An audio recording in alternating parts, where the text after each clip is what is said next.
What's happening, guys? It's your boy CD Woods here, and today we're gonna be going over some of the things that I saw that we can work on, or just some general things that I saw from the Raptors and Cavaliers game that we can use in the future, and we need to go over right now to improve as a team. So let's just go over this crap.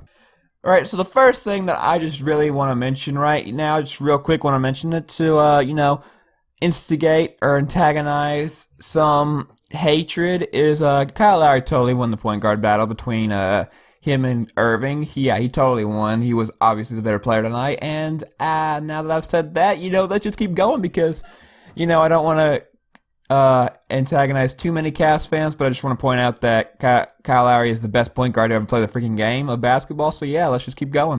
Alright, so the first real thing I want to actually point out is, just watching the game, we had Pascal going up against Kevin Love, and of course, Kevin Love is gonna make the rookie look bad. But what I saw was Pascal, he overplays the game. He's playing it at a too fast pace, because when you're watching him, he's biting on the pump fakes and all of that.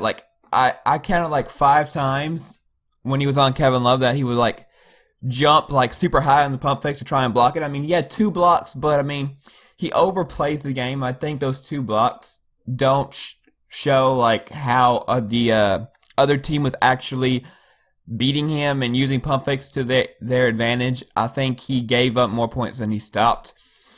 So that's something we have to work on. He just needs to stop biting on that pump fakes, because especially if he's going to end up getting a bigger role in the playoffs and getting minutes down the line, if he's going to be biting on pump fakes, he's going to really hurt our team. We need to make sure he stays on the ground for those pump fakes and is in a position to play better defense against Kevin Love, because if, let's say he starts there, we need to make sure he's not going to be biting on those pump fakes, baby.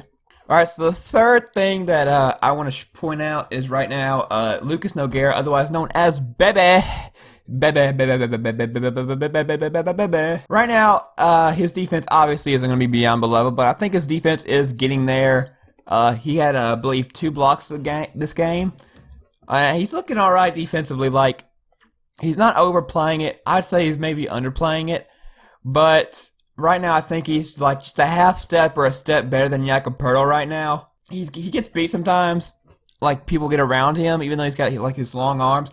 But I mean, I think his defense. I think he's doing all right. I think a few more weeks, getting some valuable minutes. I think he's going to be the better defender out of Jakob Poeltl and out of the two. And I think Jakob's going to be the better offensive player. Now let's just go into Jakob. Jakob right now needs to finish a lot stronger around the rim when he gets these offensive rebounds that he's so good at getting. Like I said, he's amazing at getting these offensive rebounds. Looks like Jonas Valanciunas in the playoffs with these offensive rebounds he's getting. But instead of dunking it when he obviously can, he goes for a lay-in and he misses sometimes. When you dunk, you have the highest chance of not missing. When you lay it in, there's more a chance.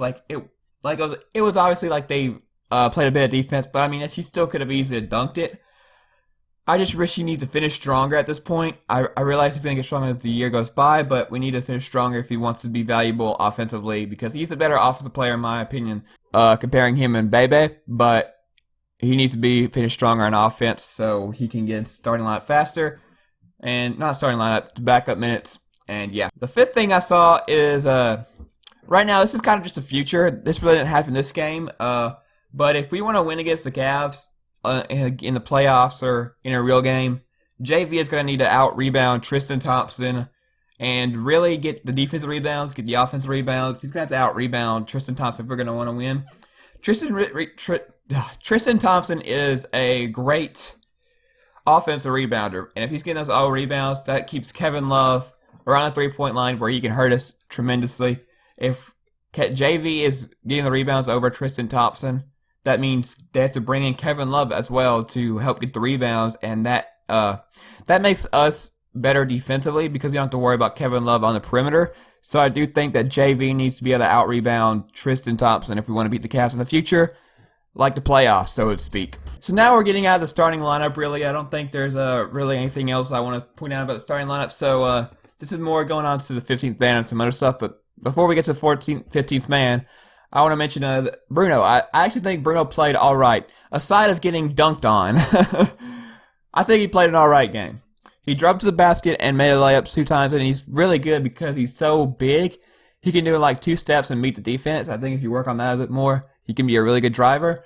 And he made a few he made a few long-range, mid-range, which I'd have called threes, but, you know, they were a good long mid-range shot, maybe like 2 feet outside of the three. So I think his jump shot is also getting there. I think he played an alright game, and to be honest, I think he didn't really, I thought he was going to be bad, you know, and he still got things to work on, but he wasn't that bad as I was expecting him to be. So, I mean, I think he's getting there. I think he's playing an alright game. Still 2 years away, but, you know. And the last thing I want to mention is the 15th man battle. Now, the two I'm thinking is going to go to right now is either Fred VanVleet or Brady Heslop. I think Drew Crawford isn't in it anymore. It's not that he's not playing good. He's just not. I don't know the best way to put it. He's not making he's not standing out really.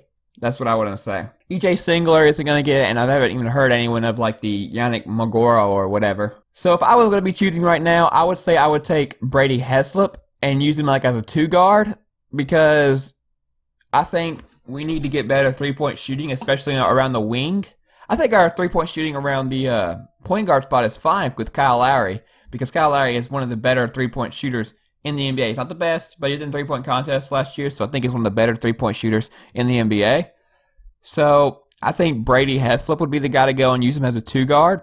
But I feel like Fred VanVleet is the better player overall right now. I just think if you work on Brady Heslop, he can actually turn into I want to say a Steph Curry type of person. Obviously, he's not going to be that good. But he can become, a really good, maybe a J.R. Smith type of person, but just a lot smaller. Anyway, guys, that's what I saw. If you enjoyed, please just go ahead and like the video and subscribe if you're new. If you want to see any more of these videos, go ahead and leave a comment. Thank you for watching this video. I'll be sure to get back to you in the next video.